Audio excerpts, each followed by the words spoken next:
m'appelle Antoine, on est chez Slurp et on est un studio de photo vidéo majoritairement culinaire et on est basé à Lyon.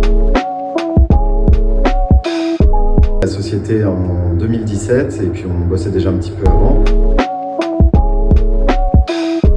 C'est la lumière naturelle. Je pense que c'est ce qui est de plus simple à gérer et au niveau des couleurs. Un autre conseil, c'est la distance avec le plat. Je pense que vaut mieux être dans la gourmandise et être un peu au plus proche si c'est possible.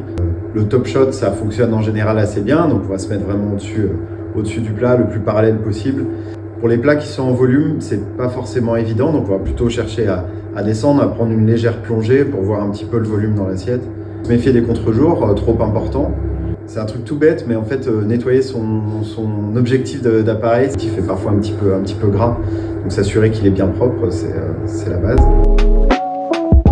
Pour mettre en valeur un établissement, je reviens un petit peu sur le côté lumière naturelle, ça peut être intéressant. Après voilà, si l'éclairage est très bien travaillé et qui fait partie un peu de la signature du lieu, tant mieux. Si vous êtes un établissement de nuit, vaut mieux prendre les photos de nuit.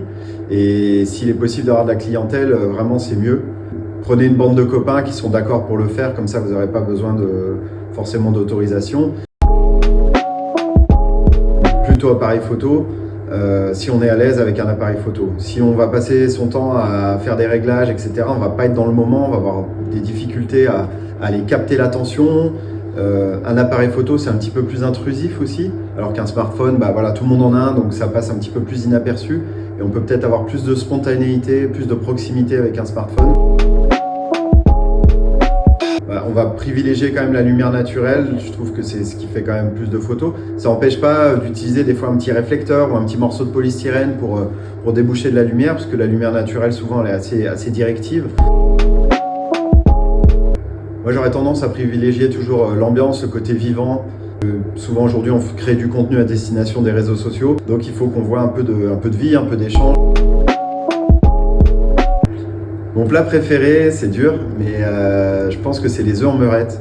C'est une entrée chaude bourguignonne. Voilà, c'est des œufs pochés avec une sauce au vin qui fait penser à la sauce du bœuf bourguignon.